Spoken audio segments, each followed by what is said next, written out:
Where are we? Unknown. Did anyone else from the team make it off that ship? All scans have come up negative, James. I'm starting to think no one else made it.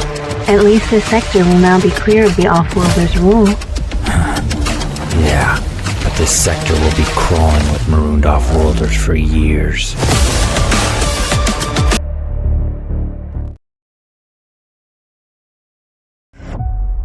File 395, subject, new transfer. Bioenforcer C-53. Begin recording. Please state your rank and name for the record, soldier. Sergeant Riley Steele, sir. Why'd you join the Bioenforcers? I want to protect people. Keep them safe from the things they don't know exist, sir. Is that so?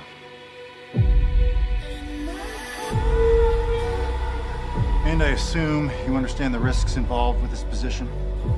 The attrition rate? I do, sir.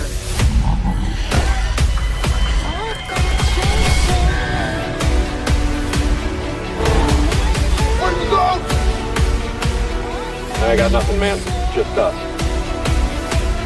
Guys, I got something over here.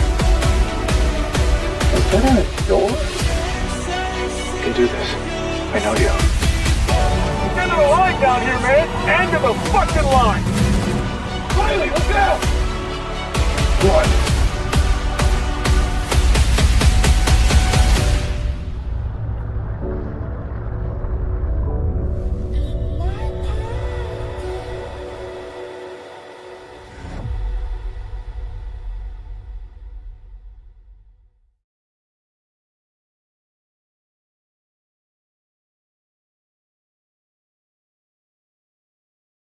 This is a message from a small, distant world.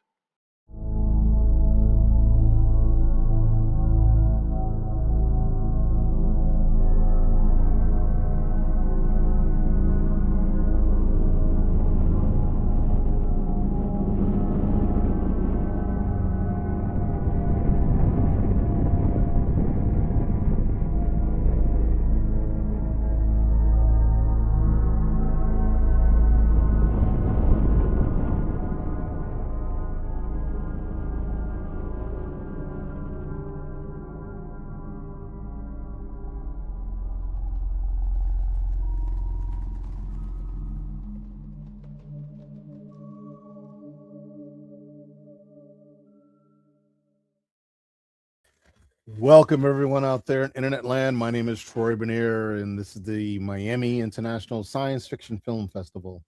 And we are in a very interesting showtime. This is the show called The Deep Dive. We're going to go deep. I mean, real deep. We're going to talk about these filmmakers, these screenwriters, We want to know what they're about. We're going to pick their brains. We're going to ask them all kinds of questions, go deep into their conscious and maybe even their subconscious, and find out why they make these things. Why do they write these stories? What was the driving mechanism behind it? You know, and what are their opinions on a lot of the science fiction that dominates media today? We want to know.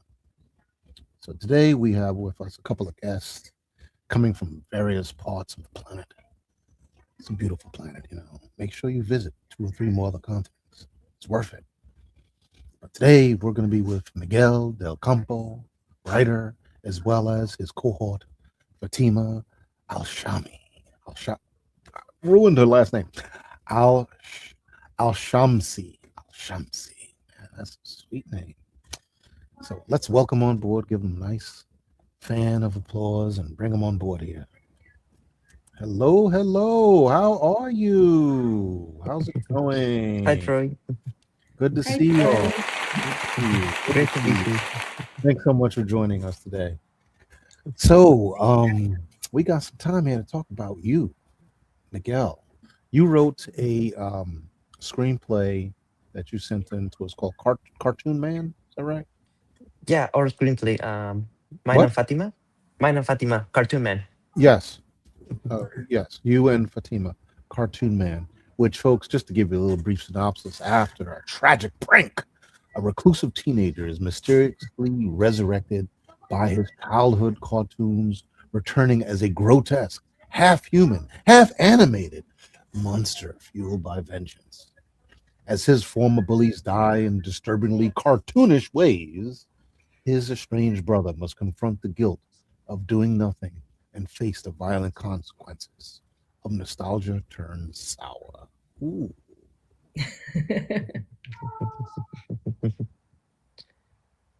So, what in the world? Where did all this come from, man? And gal, where did this all come from?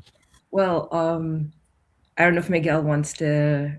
You go first, and then I'll add to that question. Okay, so we were just talking about different concepts, different ideas, and we both have a shared love for horror and sci-fi and kind of like fantastical, magical, otherworldly elements, and how they actually, what we think is really beautiful about horror films especially is that they help you kind of really reach into real human emotions.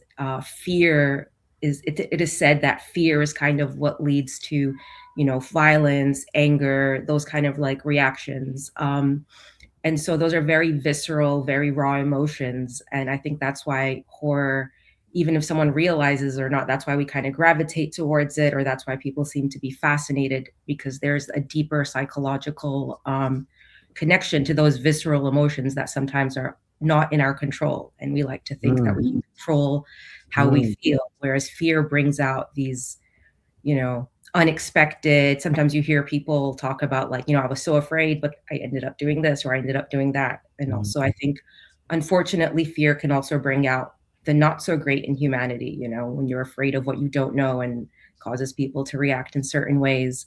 And so we wanted to kind of capitalize on being able to, bring a message. And in this particular one, it's about bullying and it's about kind of inaction.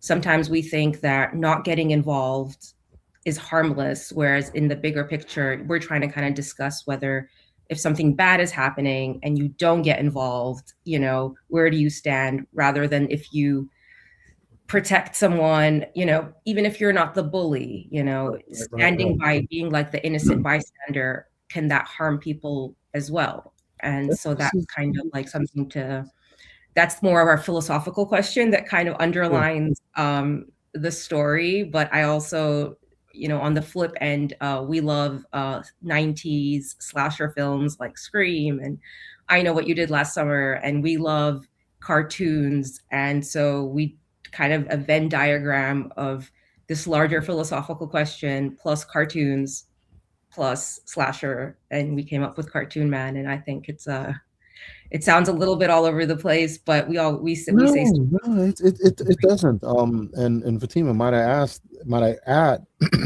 it sounds quite biological because you're talking about the human psyche, really the animalistic psyche.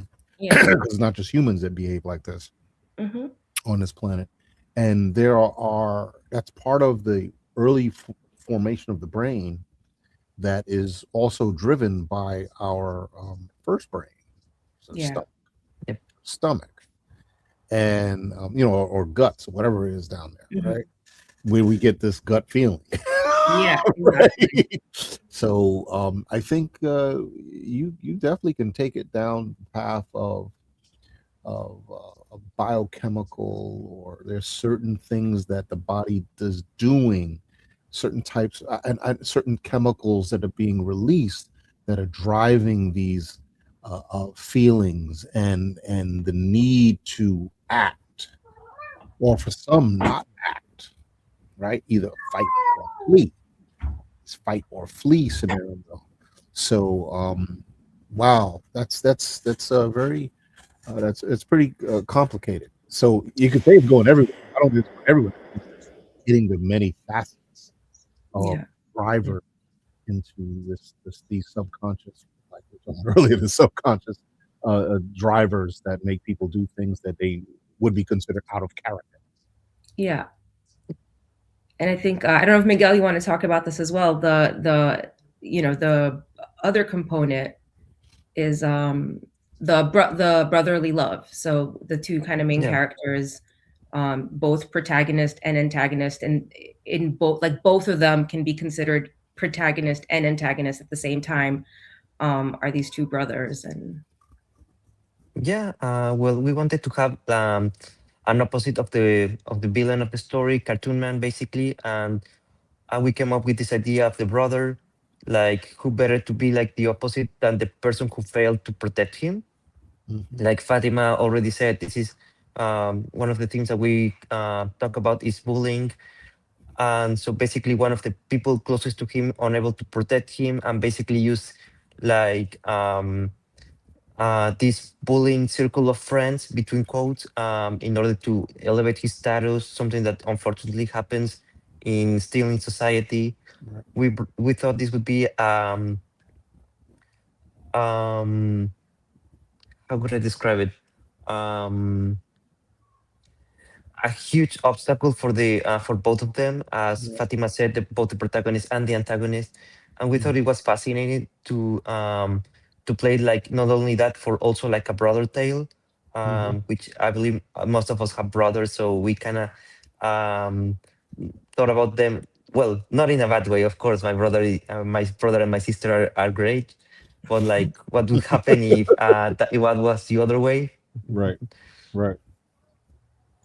or even Yeah. just that relationship, like, whether it's Yeah, your brother or not, like your best friend, kind of like that one person that's yeah. supposed to like always have your back. Right. Yeah. Wow. Okay. Okay. So, how much time went into the development and Crim Farm? Is this a feature length or is this a Feature length. short length? It's a Feature feature. length. Yeah. Feature length. So, how much time went into this? Because you all co-wrote it. What was that process like? And well, actually, how did y'all meet? How did y'all meet? Whoa. You all are actually on two different parts of Earth right now. Yeah. The Yeah. girl's in Los Angeles, and you're in Abu Abu Dhabi. Dhabi. Yeah. Quite a few time zones. Yeah. You know. Well, the funny thing is that we met actually here in LA. We both Oh, attended the awesome. New York Film Academy, Oh, that's nice. but we were in both different classes. Mhm. However, the pandemic happened, and then I took a semester off. Right. And then when I rejoined, I was doing it online, and I joined Fatima's class. Right. And yeah, between classes, we started talking. I don't remember exactly how, but we ended up becoming like friends because we realized we had so much in common. We love both a lot of the same movies. Right. And then when I came back here to LA, to start working after my studies, I met with Fatima. She was still here in LA. And yeah, we started talking about working in projects, and Good. the years Good. passed, Good. but nothing happened for a few years. But then we started talking like, now we really need to start working on something. And Right. I'm gonna give Fatima credit because he was the one who was very passionate about working together, and I was feeling very down. And she told me we should really work in something. And yeah, we started talking about a bunch of ideas, and this was one of them. So let me ask you a question. At the New York Film Academy, was that the New Yeah. York branch or was that the California branch, or Oh, what did the I do? California branch. And Yeah, I was in California. where in California is it? It's in It's in Burbank. Burbank. Yeah. What, say it It's in again? Burbank. In Burbank. Okay. Yeah, Okay. so it's right by all the actually it's right by all the studios, and it's Yeah, Yeah. I was there I just a did few a weeks ago. I was in Burbank just a few weeks ago. yeah, it's Okay. right there. I just did because they have these like hands-on intensives, Yes. and I actually come from like a geopolitical background, so I worked there for a few years, like in that sphere, and but I've always had a love of film, and I just thought everyone tells you like, oh, you make the money and then you'll do this on the side, and I just thought like, no, this is like my current career is taking up Yeah. all of my time and my soul. This is a So business, right? This is a business. I'm making a business. I was like, that was a nice thing about the program. Right. And I grew up in New York City, so I thought, why not go to LA? I didn't want to, propose, but I said, you telling me you're from Abu Dhabi, but it sounds like you're from New Jersey.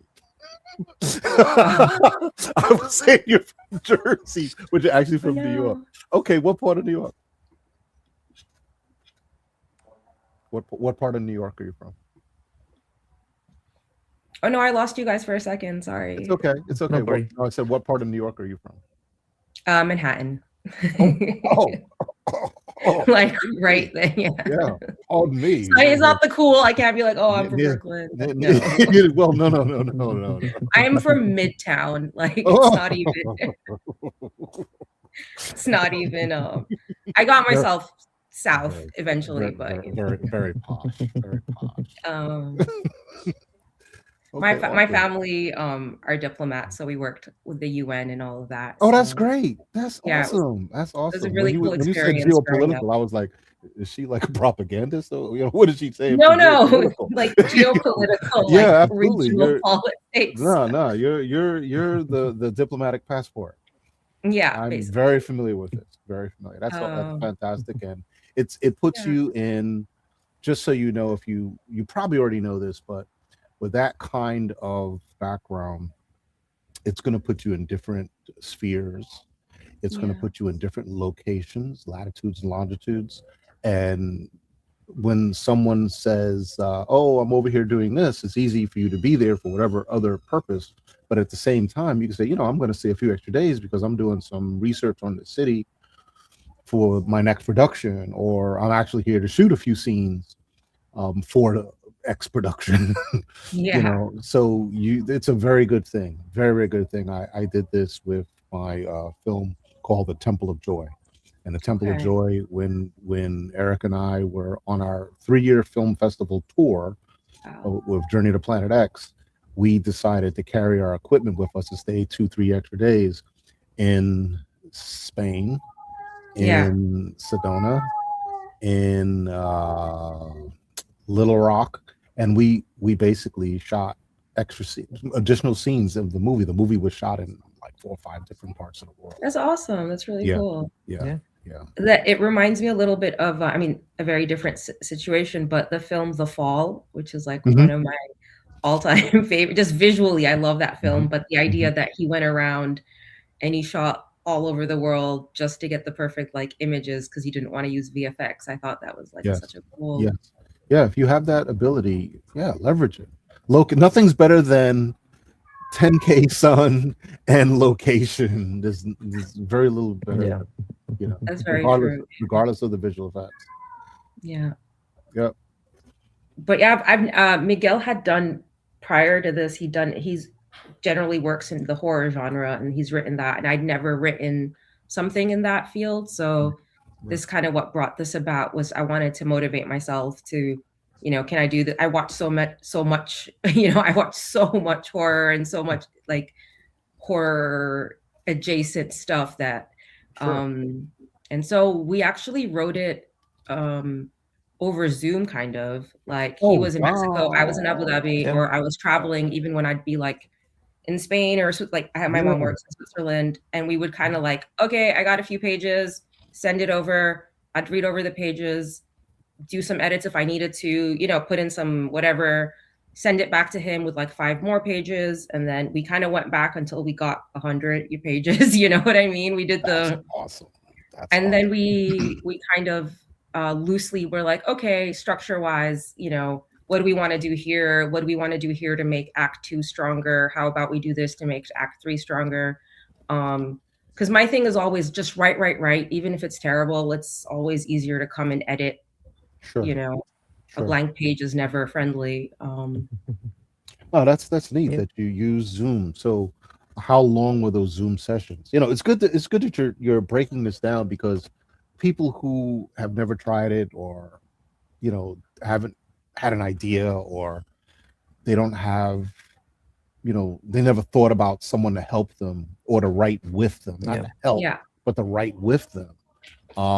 I think that's a really big plus, because in my experience, just in these past, 20 years of festivals and filmmaking, and even the 10 years prior to that of filmmaking, extremely raw indie and being in competitions, the people that seem to have the strongest screenplays are people that either take a very long time rewriting them over and over again, or it's done in a very fast process because it's being passed on to people that critique it for them and add and remove for them. And that process produces a very strong story, but that story has a lot of a broad appeal. Yeah. Because there's so many voices in it. And we see that in some of these really good films or series. It's not one writer. There's a half a dozen writers, if not more, that are involved. I think in independent filmmaking, we're in this new golden age of, and you're going to hear this from Jamie Lee Smith, who's our film market director. She talks a lot about the changing film industry, but it's leaning towards the independent. Leaning towards the independent. So what that means to me, you have a tiny budget, you're investing your budget in a nice camera crew type thing, but you have to pay attention to really good audio, you have to pay attention to really good framing, but most importantly, not just having a good looking or a good actor, you have to have a story that's worthy of delivering. That is the most important thing, is the story. Without a story, it doesn't matter how good it looks. Look at all of these billion-dollar film projects that their receipts aren't adding up. That's very true. A good story, people are gonna watch your film 2-3 times. Absolutely. They're gonna buy the DVD. Yeah, that's what happened to us just this week. My kid likes that Spider-Man multiverse. That movie was made 5 years ago. We rented it again, probably for the 5th time. And I'm like, wait, we're gonna have to buy the Blu-ray. We're not even gonna buy online, because some of these companies they go by night. I'd rather own the physical Blu-ray. That's very true. Because then you really own it. So, I didn't realize till recently that like sometimes when you buy something like on Amazon, like when you buy it online, you don't actually own it. Like if the company loses the ownership, you lose. And me and my sister were like, all right, we got to start stocking up on those DVDs again. You got to get these Blu-rays. We got to. That's right. We need to preserve the media. That's correct. You have to preserve the media, preserve your investment, because there's a very good chance these companies, when they decide to go away, that they do not reserve the right to pass that on back to you, even though you paid for it. Yeah, that's very true. That comes under the definition of this sucks. So not too excited about that. I have 2 things here that I wanted to share with everybody. So tell me, when was it that you that the two of you all got together? When did y'all get together? It was In your last early year. days? Oh, in the early days. Yeah. It was around 4 years ago or 3 years ago that we met at NIFA. Mm-hmm. It was like 2 months, 3 months before COVID. I don't know when Yeah. that is anymore, but I think at this point, 5 years, almost six. So it's a bit Wow. Oh yeah, longer, it feels Miguel. longer. Yeah. Wow.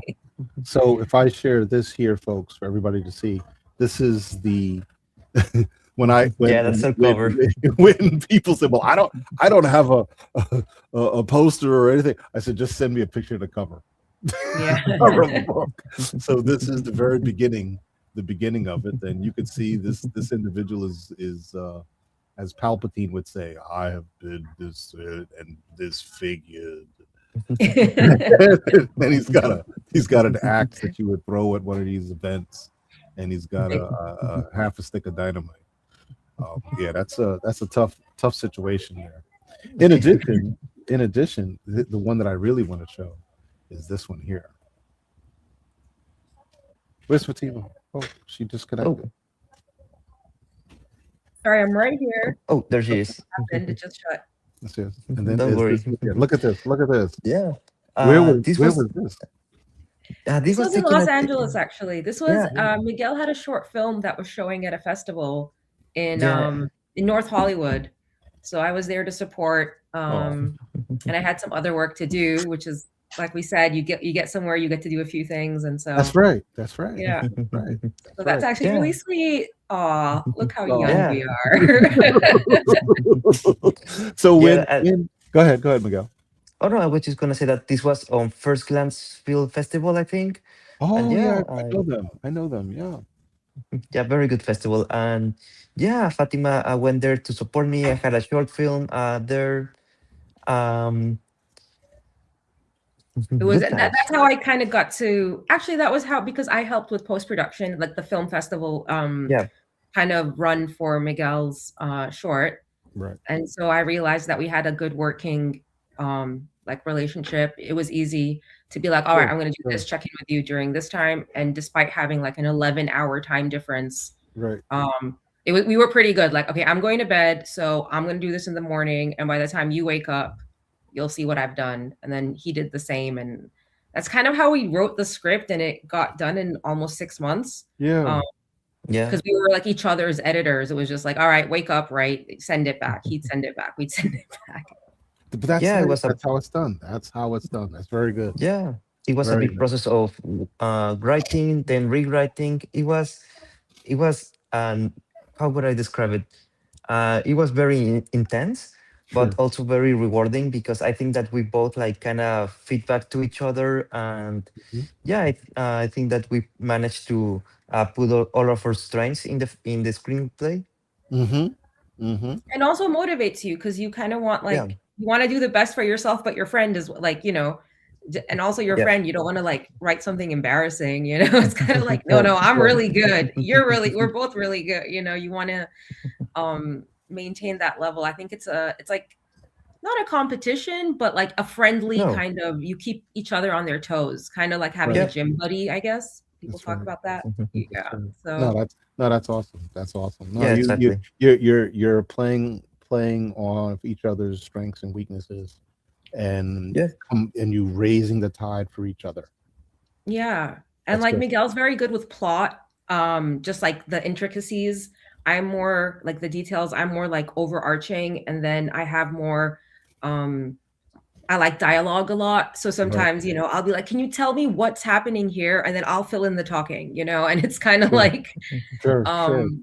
we work off of that. And so yeah, it's been good. And we're able to be honest with each other, which I think is very good, to say like, actually, I don't like this part, we need to do something else. And I don't think either of us has that kind of ego of like I, or like, oh, like he's insulting me personally. It's more just like, okay, this is not working. Let me listen to that feedback. But also if I think it's working, let me explain why it does. And that makes you think about your own writing as well. So I think it's a good way to grow, to write with someone. Okay. No, that's I think this is a wonderful, wonderful story of the two of you, your experiences going back as far as school, being in your profession in school, becoming professionals, and now putting that to work, and and being very supportive of each other as you go forward. So you're both growing together, and your product is just going to be so much better and more enriched, much more valuable. It will. Yeah. I hope so. Thank you. Yeah, I hope so. Well, Yeah, it is. so with that said, we're going to take a short break, and we'll be right back, folks. Taking a short break.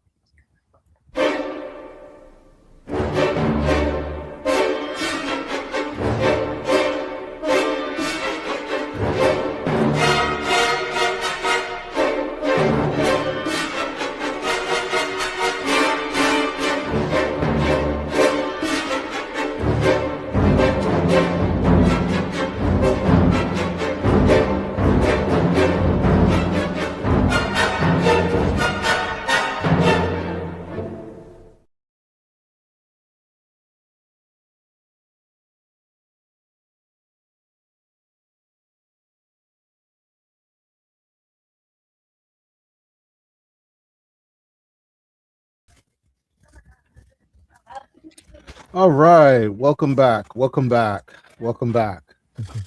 Yeah, so well, that was one funny trailer. So Yeah.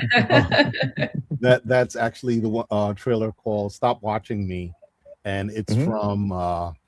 it's from China, and it's set, I don't know, 30 years in the future, and the young people are all freaking out and upset because the company is constantly watching them and telling them what they should and shouldn't be doing for every minute of the day.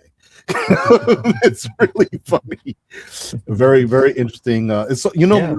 Cirque du Soleil. Yes. It's Yeah. like Cirque du Soleil in the office place. Yeah, that's Wow. the kind of vibe I was getting. That's I wasn't sure. Yeah, it's a trip. Sorry, my cat is. Is that your cat that's making all that noise? Yes. Say hi. Since you're being Oh. annoying, this is Hi. Indiana Jones. Hey, Indy. Hi, Indy. All What's right. wrong, Indy? Indy's That cat upset is about a big diva. I know her. She he's not. doesn't like to not be the center of attention. So it's kind of like, why are you looking at your laptop and not me? Oh my god, the animal is upset. Yeah, it's like, what's going on here? There's some presence here that shouldn't be in my space. Oh my god. Well, we have one message. One message just came in from on Instagram. Hi, doing Sir Pill. If you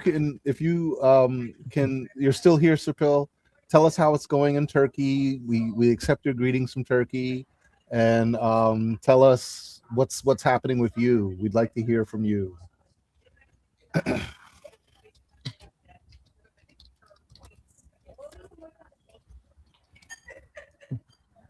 That's neat. That's She was her film. This She was a Mhm. producer director of the first female made sci-fi in Turkey. Oh wow, that's Yes, Nice. amazing. it was called. It's really bizarre name of the film, and it had this bizarre story about being set in the future. Everybody who lived in these time in this underground environment, and everybody had to only have one child. Every child that was produced, they would take out the grandparent. They'd have to Oh go. wow.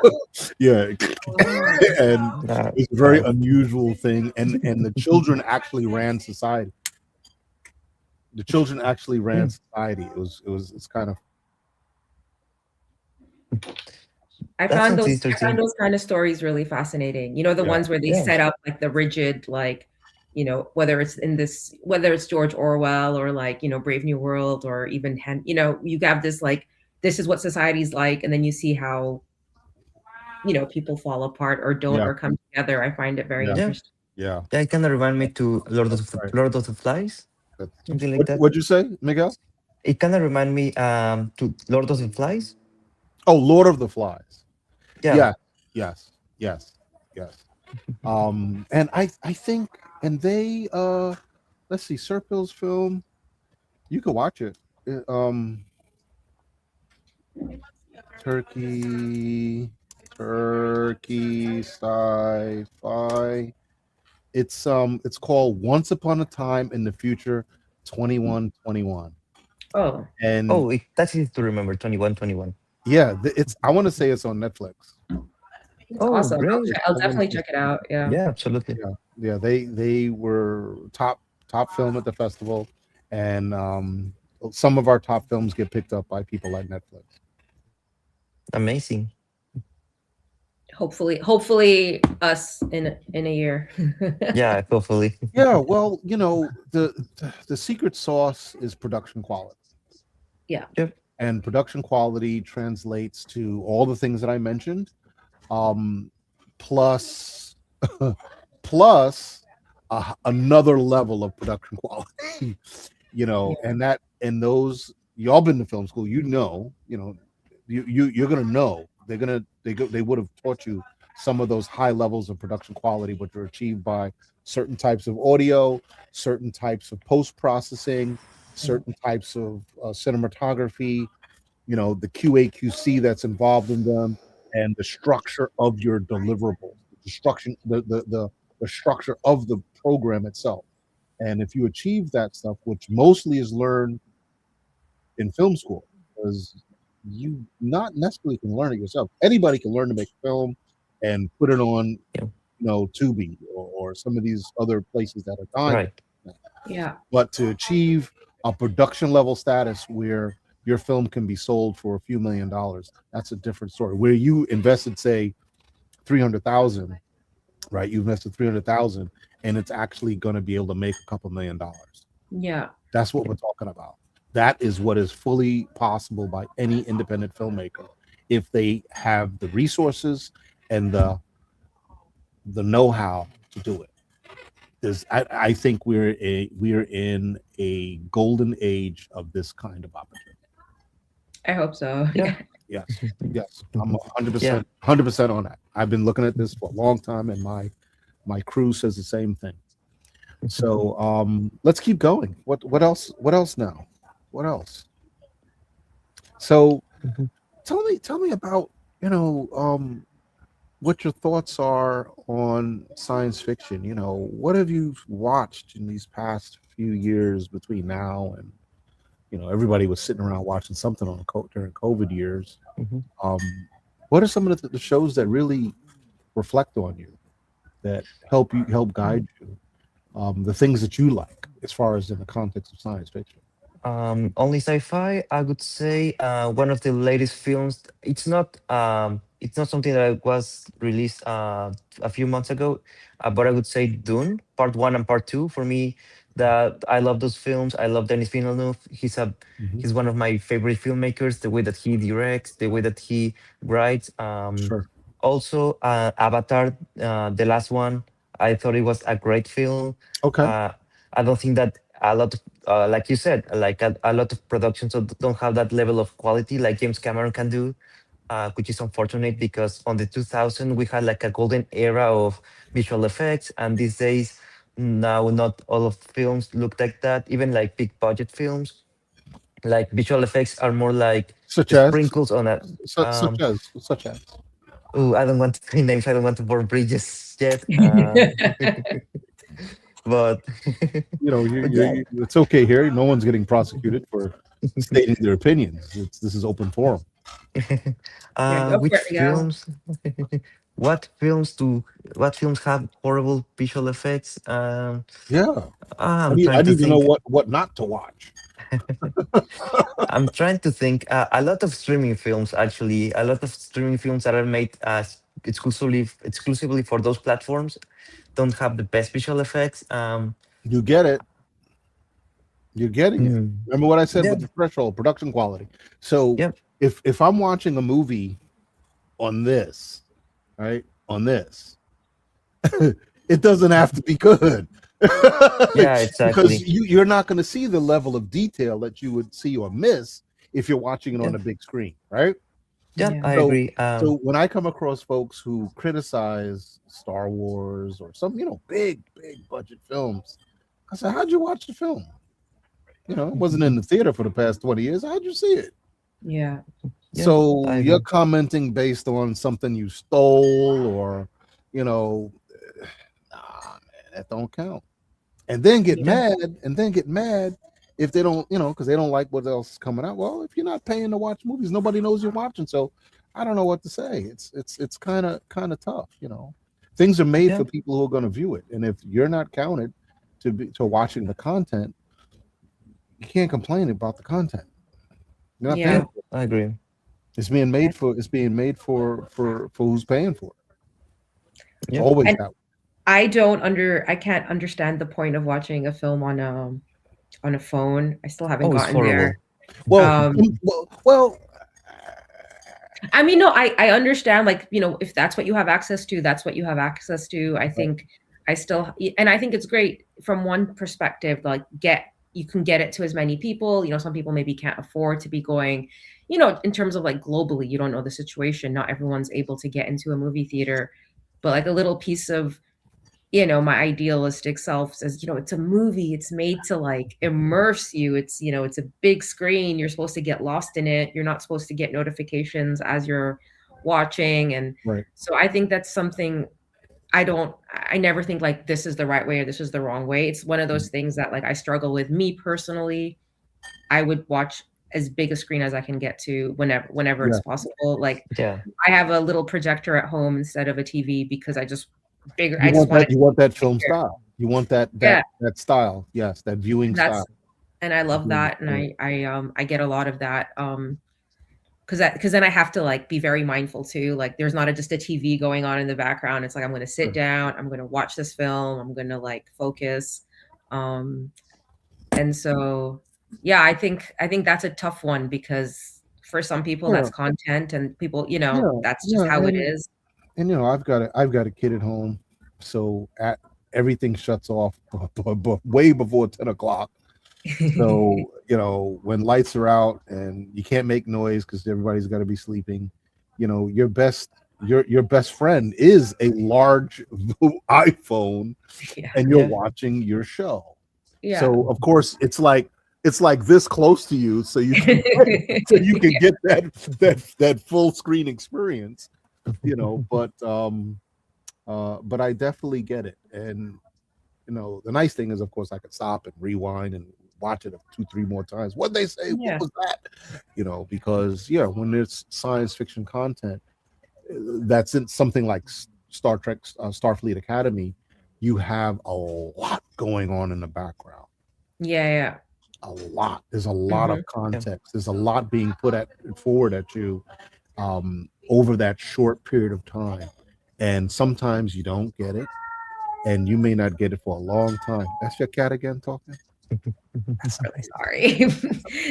He's just like he's it's a just very standing at dramatic the edge cat. of the table, like The cat is disgusted. The cat is disgusted. It's like, how dare this person be in my space? That's so I funny. think because it's like not bedtime, but it's nighttime. So Sure. it's just like, why are you working nighttime? You do this when the sun is up and I'm napping, and now the sun Yeah. is out and I want attention. So Yeah, you got to come lay down so I can lay on your lap and relax, basically. down. Apologies. Yeah. That's Don't worry. But I was Well, also going to say, as I travel a lot, so mhm. it is very useful to have, I want to watch stuff on a train, on a bus, so having the phone it is very useful, but it's just Sure. sometimes it makes me sad just because, you hear Sure. the like movie theaters are closing down. No one's going to the movies. And it's just Sure. like, no, don't do that. So have you found yourself watching movies in other countries when you're visiting? Oh yeah, definitely. I'm also very lucky. I grew up traveling, and my parents Mhm. always encouraged me to learn languages. So I speak a few languages, and I feel like that makes it very accessible. And even stuff that I don't, I've never minded, subtitles. So I watch a lot of Japanese, and Korean cinema. Hear Um, that, folks? There's a lot of them out there. They're yeah. gonna love to hear that. But go on. Lots of Japanese, lots of Korean, lots of Iranian. Actually, I really like, and they speak a different language. I speak Arabic, they speak Farsi. So, Yeah. But I think they've got a very rich and a very interesting, we have like a separation. There's like, they're not sci-fi. Most of them are a bit more drama, family drama and that kind of thing. But yeah, so I'll try to, if I'm traveling somewhere new, I'll just see what they have showing and go and watch it. See if I was working in Iceland for a project. It was actually a Bitcoin project, and it was during the time that Black Panther was out. And I'm like, oh man, I gotta see it. Number one, but I'm like, man, I wonder what the people in Iceland are probably thinking about. Is the theater gonna be full? People gonna be watching this? I was more curious how the local people would take it. So I got myself a ticket, went to see it. And man, the people were liking it. They were cheering in the audience. Oh, it was it was a very good experience. And the ticket wasn't that expensive. So yeah. Even though I should go there, pricey place. Iceland's a pricey place. You're gonna spend a lot of money for food. Food's expensive. It's very pricey, but it's wonderful. I went a few years ago. But you bring an orange with you. They don't have much fruit over there. You could probably get a hotel room with this. That's very true. But that's very true. I also like experiencing. I feel like when you're in the theater, you also get a little bit of the culture. Like it's not just in the films, but also in like movie going culture. So I think it's very interesting. That's right. I also find that people, or I don't know if it's like a newish thing, but in New York, it seemed like when I was growing up, everyone was at the movies, and we were very lucky. We had a lot of art house film, like movie theaters, which unfortunately, like a year ago, the last time I went, 2 of my favorite ones had shut down, and, independent, like small movie houses are slowly disappearing in New York, which makes me sad. But yeah, we used to go to the movies all the time. And then I find that that culture doesn't really exist all over the States anymore. I find it more here in the Emirates, it's pretty active. Like every weekend, the movie theater is packed. Like no kidding, really? Yeah. And then there's this whole thing, which I used to think was weird, which people just show up and be like, what's playing? Okay, let's go in. And I was like, do you not want to know what you're watching? And I think that's that's right. Which is cool, I guess, especially very open. And it's just a very like, just go watch the movie. And that's, and I think I got that maybe from my mom and dad, which was like every weekend when we were kids, it was like, all right, Sunday, movie day, hop in the car, go watch. Awesome. So what you didn't say, what's some of your favorite science fiction? Oh, so I'm also a very big reader. So I've been reading a lot of science fiction recently. A lot of stuff right now is, I think people are, the whole AI and like the humanity of the AI and, those kind of things. Very popular topic right now.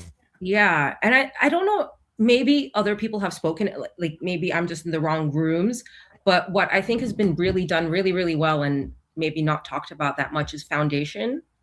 Yes.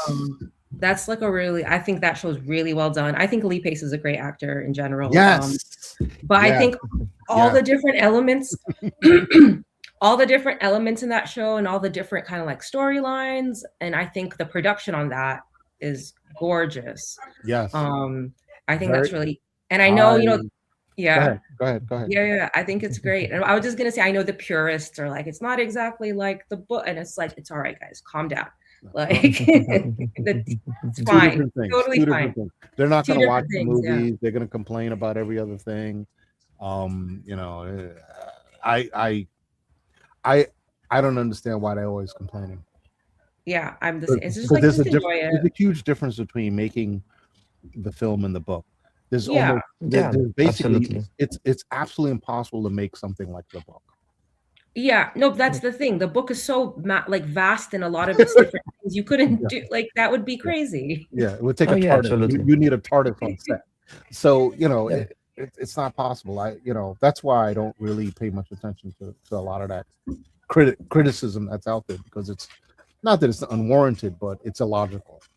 Yeah, it's illogical. But yeah, I would recommend that for people who haven't seen it. I feel like Apple does these good shows, but they never advertise them. So Jaro, Jaroslaw Golin, who's also one of the alumni, such as you, says cinema experience is unique. If one wants to experience in full a sci-fi film, it needs to be on the big screen. And I also Oh think yeah, the same for fantasy genre. yeah, I agree. Like those two genres, and also I would add horror as well. Those are particularly great at the movie theater. Like I already mentioned Dune. Like watching Dune at the big screen was Oh man, amazing. yeah, that Yeah. film. There's a very good lecture. One of our alumni, he made a lecture on Andor, and then I another was one gonna. on Dune. Andor's another one of my favorites. Oh Yeah, yeah, Sorry. Andor That is was great. amazing. Yeah. and basically says that Dune completely set the bar on high value science fiction production Yeah. because of what they did with that the first and especially the second film. Hmm. I can imagine the third is probably going to be unbelievably good. Yeah. Oh yeah. You Yeah. know, Hopefully it is. I'm still mad I missed Zootopia though. Yeah. I think I I'm missed Zootopia too. actually this is this is a sour spot for me. You said Zootopia, right? Zootopia 2, the new one. That's Yeah, on. because Yeah. I was supposed to take my nephews, and I showed up and I was like, "Hey boys, going to the films," and they're like, "Our other aunt took us," and I was just like, "You don't have another aunt. Like, what are you talking about?" Like their mom's cousin. I mean, Wow. it was like a Wow. mom's cousin, and yeah, my brother's wife was like, "I was scared to tell you." She's like, "I know how special the movie days are with the boys," Mhm. and I was like, "No, I'm mad because I want to watch it."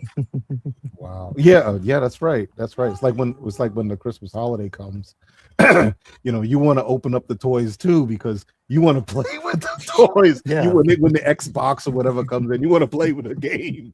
It's like, move aside, children. This It's is almost for like me. you bought it because you want to play it. Yeah. Very true. Yeah. Well, with the time we have left, I'd like because y'all are fabulous. Y'all are fabulous. Oh, thank With the time we you. have left today, I'd like to talk a bit about what's next. What's next for you guys? What are you working on?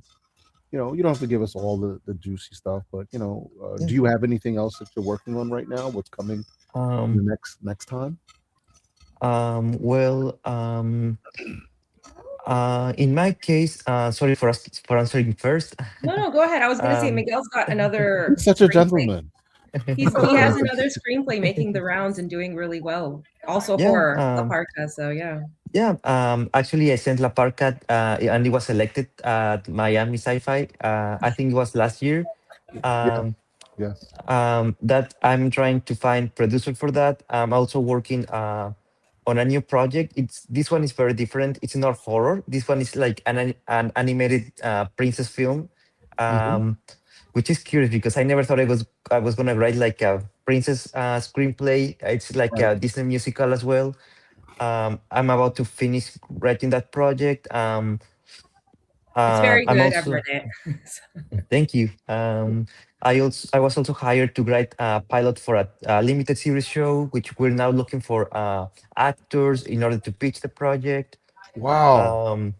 Yeah, thank you. You need to come to MiSciFi because there are going to be some actors that anyway.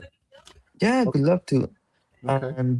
Yeah, and we've also been talking, Fatima and I, about working in a new project this year. So hopefully we can send it Science to fiction, Miami right? again. Science fiction, right? Maybe. Hopefully, maybe. Hopefully. Science fiction, right? Yes, definitely science fiction. But we're trying to do something where we kind of combine also, we thought it would be fun to kind of try and combine a little bit of like Mexican culture, Emirati culture, Yeah. maybe play with the languages, Arabic and Spanish. So we thought of doing something that would have maybe like that flavor. But so this is pre-discussion. We just started the talks. I like it. That sounds great. Yeah. That sounds great. Yeah. And you're doing it from the Western Hemisphere's side. And I've lived in Spain, and in Spain there are a lot of people there who are from North Africa, like Morocco. Some of the other cities. There's a lot of blending. I couldn't believe it. It's very when I'm there, it's always like, wait, where are you from? Are you Are you Spanish? Are you North? And I speak, all these languages. So I'm just like, whatever you want me to be, it's fine. I'm just here. I'm just.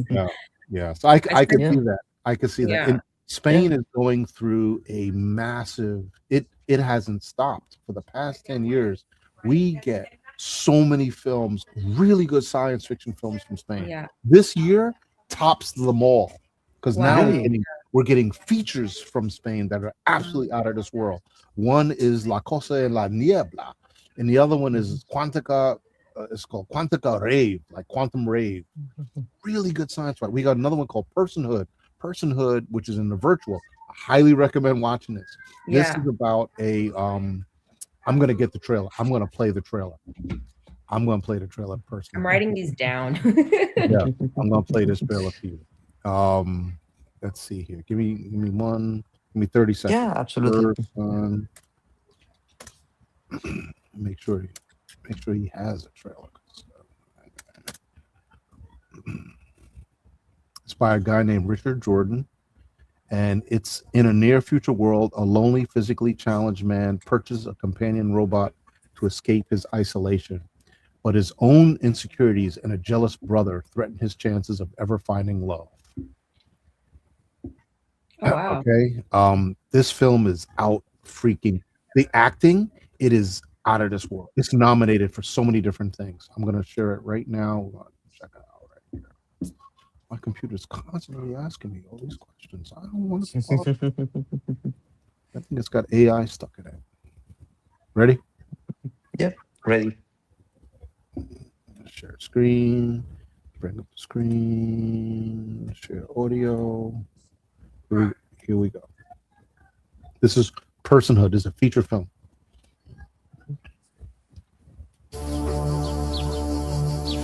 Just push it. I think I'm going to be very happy here.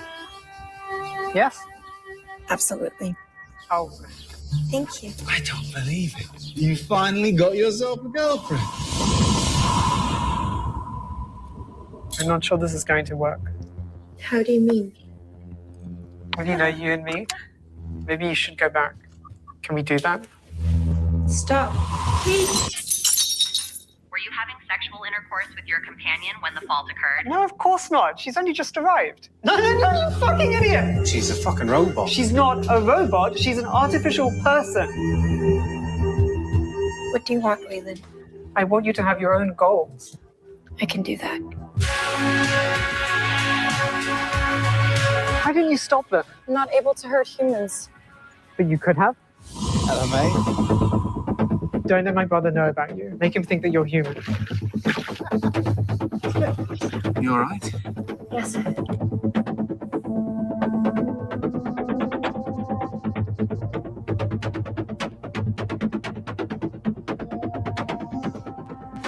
I thought I'd use this moment to make an announcement. Carla, will you marry me?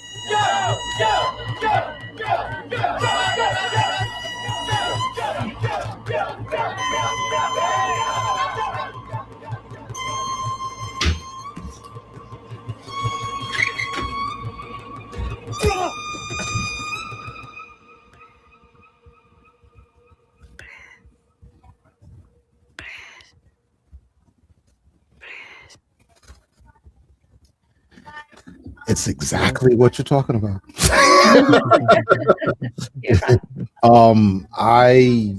We have a rash. We have so many different human android type stories. Oh yeah, I imagine. And this is the first one that is a feature length, and it's done very well. The actor, the short disfigured person, acting is out of this world. His interaction with him, it's like it portrays a lot of what we read about here about in the future, what people are doing and thinking. The only difference is this person has got all of these insecurities because he's never had an attractive woman before. Yeah. So he's losing his mind, at the same time. And people are trying to take advantage of him and her. I see. Yeah, it looks very interesting. Very good story. It's set in Spain. It was made in Spain. Yeah, I noticed I think that's building. that's around the Catalonia. I think that's in Catalonia, in that area. That's why I think. Okay. Sitges looks a lot like that. Yeah, that's true. Oh, that looks good. Companion, I think that one came out recently. Had Oh yeah, Companion. I don't remember the I mean, name of the director. different concept, but like also a similar. Yes. I was thinking more like Ex Machina as well. Yes. Oh, Yeah. by the That way, was wonderful. That was a while ago. yeah. Yeah. By the way, remember when we were talking about projects, Fatima she's on her festival run with a short film that she made. She directed it and wrote it and produced it. And it's very lovely. It's an amazing film, and it's going all over the world. And she got accepted in 2 festivals recently. I just wanted to mention that. And Thank you. Thanks, Miguel. Is a hype man. Is it science fiction? It is not science fiction.